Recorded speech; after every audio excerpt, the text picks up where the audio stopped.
for joining us. Welcome to the Grieving Sisters podcast.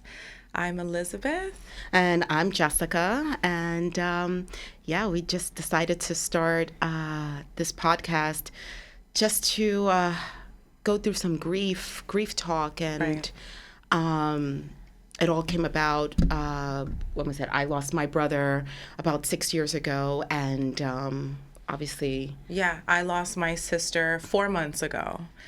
So me and Jessica have been friends since we were 8 years old. Shout out to Lincoln School. Yo, Hudson County. Hudson County. I don't know where you be from. Right. So we started being friends at 8 years old. We maintained friendship all throughout. Stayed in touch on social media. Talked about motherhood, things like that. And I think that there has been a lot of representation on grief when it comes to sickness of a spouse, of a child. I mean, there's so many different ways that we can categorize grief. Grief is natural. Like, it's a natural thing.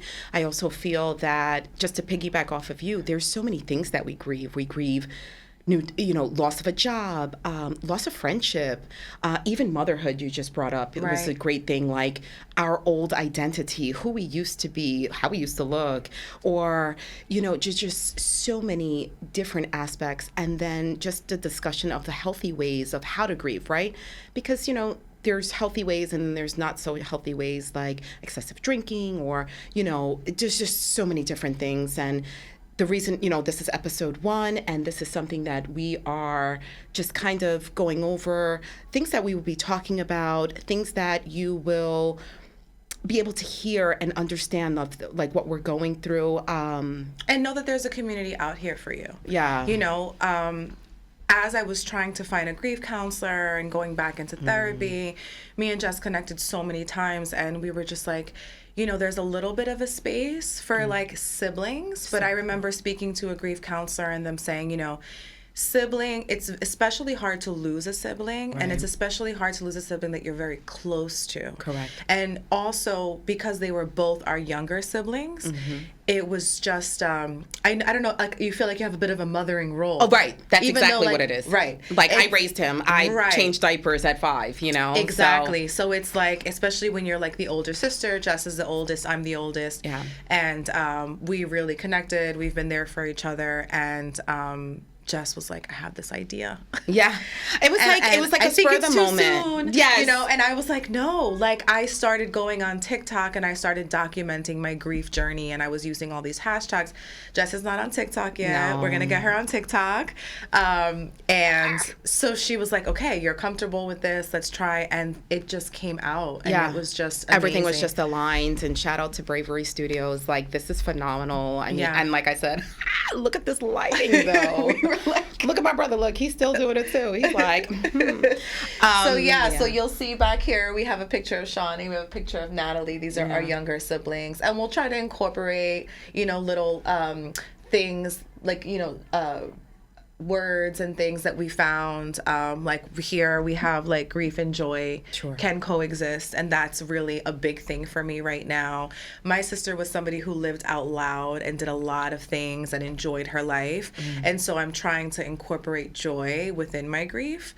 I read something the other day that said, when you're drowning in your tears, consider joy your life jacket. Yes.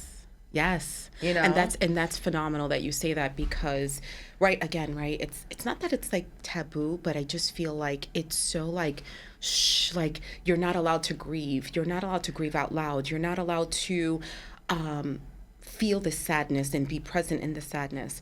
But ultimately, when I was going through my grieving, and just there's so many different arenas of grieving, it's just finding the love, right? And it's actually like one of the things, it's grief where, where love was, and that's the only way to really get through and really survive through this. And, just to kind of talk about the stages, I do psychotherapy for a living, and, the 5 stages, Kubler and Ross, and I'm looking at, my notes only because there's that 5 stages, right? They have denial, anger, bargaining, depression, acceptance.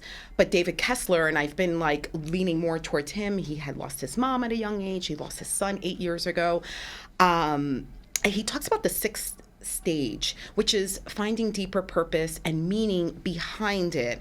And I have to say, obviously we're going to go into different episodes, one dedicated to Nat and one dedicated to Sean, that I just feel that, we have to take the time out to recognize where we are, but grief isn't linear. Healing isn't linear. So you can go back and be like, oh, well, I'm in denial. Like, Nat didn't pass, or, right. I'm angry. Like, why am I angry with this? Right. And I just feel like where I am with my brother, the stage where my brother, finding that deeper purpose and doing something kind of in his memory, right? And just bringing that alive. And I just couldn't do it with anyone else but you, and I just felt like once I saw when Nat passed, I was just like, I couldn't even fathom the thought. I was just stunned. But, not to kind of take away from that, and just to kind of go an overview of some of the things that we will be talking about in this season, right? So this is, again, season 1, episode 1. Right. You can see like we got the jitters going on. We're still trying to figure it out. We're not pros yet. No. We're not pros yet, but it's real. Yeah. And you're going to definitely find a community here. And this is not just about grief for siblings. Sure. This is our outlet. This is us trying to help a community of people with siblings. But we're going to be covering everything when it comes to grief. Loss of a relationship, loss of a job. Yes. You can go through financial grief, yes. right? Like there's so many different there's fertility grief, like people, right. Trying to have children. There's just so many different levels and so many. I mean, even friendship, right? Like, I feel like friendship is also a big one. Friendship grief is huge. It's huge. And I think that, knowing, like, how your attachment is and if there's codependency. And, sometimes I feel like even with friendship, we kind of take it for granted. And I feel like with our siblings, we kind of took that for granted, right? They were always going to be here. Right. Like kind of like the circle of life. Like, I'm ready to, like, I can mentally prepare. Like, my dad passed 2 days before her sister passed. Right. And it's just the most bizarre thing. But I had anticipation grief, meaning, my dad, he was diagnosed with cancer last March. And it was just like, well, when is it going to happen? He can't do chemo. He can't do radiation. When is it going to happen? When? And I'm just waiting. Every time I would go see him, I'm watching him literally wither away. Right, deteriorate. Yeah, and it was just like, I would go home, I would cry. I would go home and cry. And then when it did happen, it wasn't like a big flush of grief. It wasn't like a big cry. It was more of a relief that he wasn't in pain anymore. Right. And I felt like, there's just so much that we don't know. Like when it comes to power of attorney, when it comes to actually sitting down and doing the paperwork with the funeral homes and what direction you want to do. Because I'm sorry, like our parents, they don't have that for us. And just being completely unprepared. Yeah. I mean, my sister and my brother-in-law passed at the same time in a car accident. And, they were both military. So they had some form of a will, but not really. Right. And I think with them, it was so complex because they were each other's next of kin. Yes. And even when it comes to, and we'll get to the social media next episode. I can't wait. I'm next fired up for is that. all about grief and social media and etiquette and things like that. But because they were each other's next of kin, right? It's like they were supposed to be notified about each other, right? And then wires got crossed, and it's like it didn't get to the immediate family the way it should have. Correct. Also because they were just such big pillars in the community in North Carolina and the Navy that it spread like wildfire. Yeah. But so all of a sudden you have a KCO officer visit the home and talk about casualty and they didn't die in service, and then so we're like, well, what now? Well, what do we do? Well, their bodies are in North Carolina. They're both from Jersey. Like, how do we get them here? Right. It's like, never in a million years did I ever think if somebody in my family was passing that I would be getting a flight number. Right. Because, you know, they died in a place that was Actually away from home. Oh my gosh, it happened to my husband's aunt, and she passed away. It was literally the same year my brother passed. It was like a freak accident in Belize. And I mean, it happened November, literally a day before Thanksgiving. Can I tell you that the body didn't even come here until the end of January, and they sent the wrong body? Like, it's the most bizarre. Right. So my sister passes. We jump on the first flight out. We get down there. There's no visitors in the morgue. Yeah. You see what I'm saying? And then we're like, okay, well, but here's her stuff. Right. Here's all her stuff. Right. And I'm like, where's... While you're in the middle of grieving, right? So this is like a tragic event that just, like, you're hit with. And you have to get to planning. Well, what are you going to do? You're going to bury her here? You're going to bury her there? What are you going to do? Well, you can't just put her on a flight. She has to be prepared here. Yep. But I don't want anybody to touch her. Like, I want to see her. So you can see her. She goes to a funeral home, and then from that funeral home, she gets a flight number. She comes up here. Mm-hmm. So my sister passed on November 13th, and I didn't see her until December 1st. Wow. No. So it's these 2 weeks of this. I'm grieving, and then I have this I'm anticipating this grief of like, I just gotta see her. I just gotta see her. I need to see that it's real. Right. Because the denial is and there. And then asking, and I don't know if you asked this question also, but like, did you ask what your sibling looked like? Because yes. You know, it's an... No. Yeah, the guy Mario, he was so on point. Yeah. Like it was very little. Right, because they're both accidents, and it's like, you know, you're like, does she have a face? Right. Is it going to be open casket? Is it going to be open casket? Yes. Are they all right? You know, you don't know. You don't know what your brother looked like. I don't know what my sister looked like. I don't know what my brother looked like. For me, I was able to, you know, and I'll obviously get into more detail in his dedication. I was the one who had to confirm the body. Okay. So we were celebrating my dad's birthday, and, you know, I get a message from his girlfriend like, hey, your brother's in the hospital. You need to go and see him. They're not releasing any information. I said, red flag. I already know. I said, they're not releasing any information. I said, he always like popped his shoulder out, so he's in the hospital, he's fine. She was like, no, they're not releasing. They're not telling me anything. They're not telling me anything. And I was like, okay. So basically fast forward, and, you know, I'll save the rest of the details, but I had to confirm him, and I was just like, never in a million years that's my parents' job. That's not my job. Right. Why do I have to do this? Right. But I basically took control over, you know, with the support of my husband, thankfully, took control over the entire funeral, picked out his clothes, cleaned out his apartment, got rid of everything. Picking out clothes. I mean, it's things that, and this is not just like us being like, these are all the horrible things that happen when somebody dies. Right. But this is reality. Right. And the thing is, you also have to be And it's prepared. good for us to prepare other people. That's it. And if you don't prepare, right, I feel as if like, if you're not prepared, at least the basic, right? Because then money gets involved. That's a whole other conversation. You know, for my dad, hospice, like, okay, when are you going to put him in the hospice? Well, he said he didn't want to go to hospice. So I have to respect, he was still able-minded, that I had to just leave him there and I would have put him in hospice right away before they installed a trach.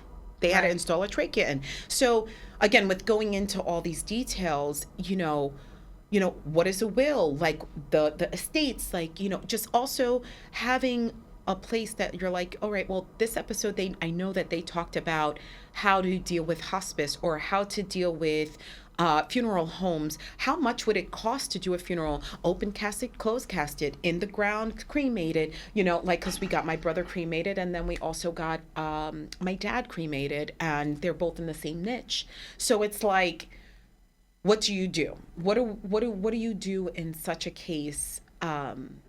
And what are the next steps? And then how do you sit there and grieve? You know, I just feel like now all that is done, all the people are, you know, that were there for you, which we'll get into the social media aspect of it.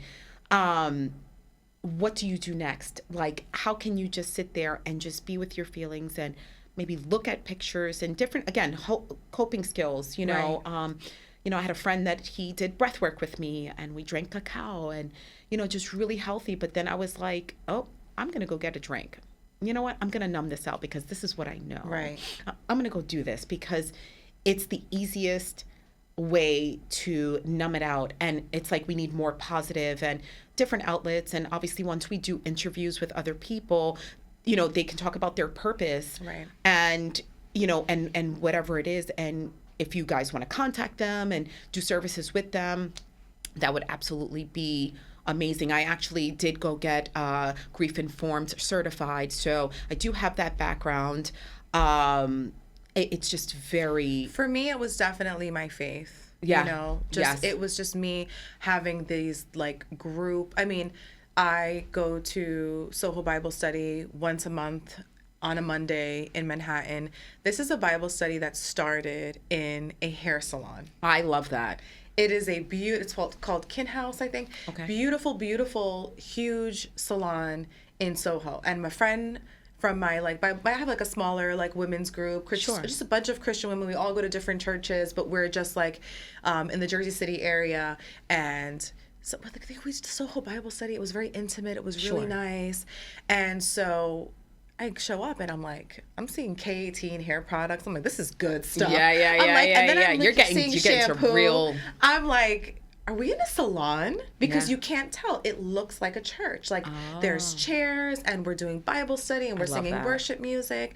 And I started going to that about a year ago. Now there's so many people involved. We're renting out an actual church in Soho once a month.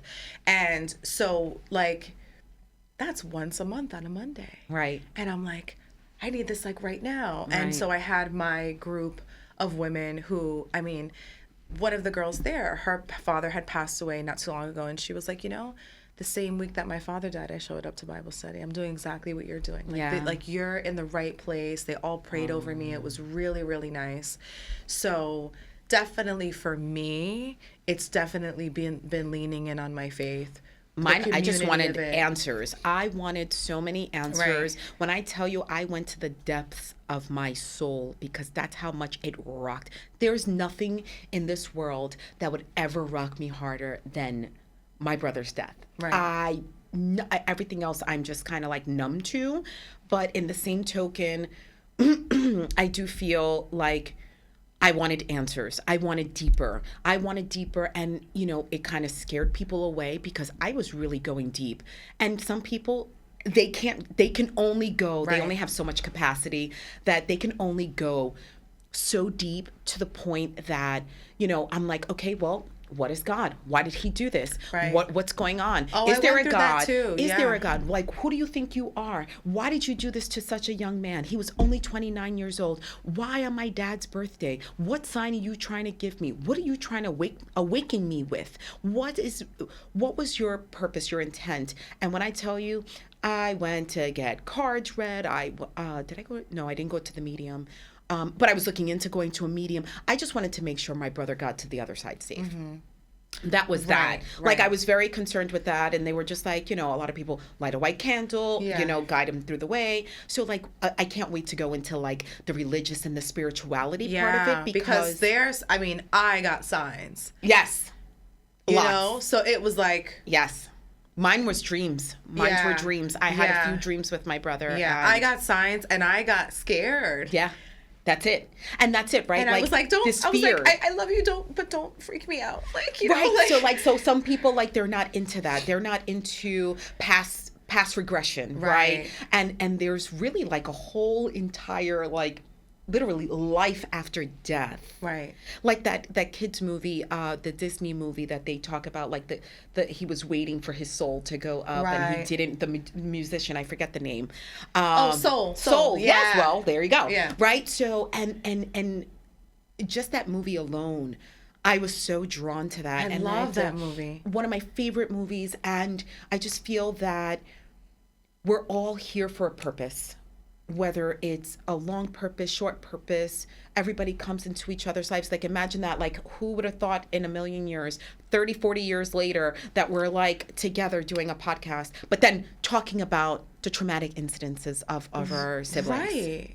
So it's just, everything is aligned. I do believe in that. Again, faith-wise, I do believe in the universe. I believe in just in a lot of things. Yeah. But I'm open-minded. I'm always open-minded. I never shun out and I never fear, because I feel like fear brings negative things. Yeah.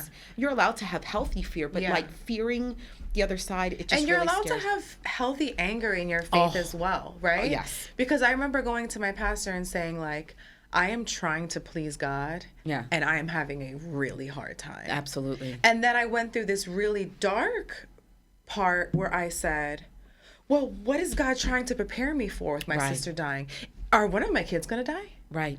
Is that what's going to happen? Yeah. You know, like, well, our children are God's children. Right. And I've always been like, everybody in my life is on loan to me. That's it.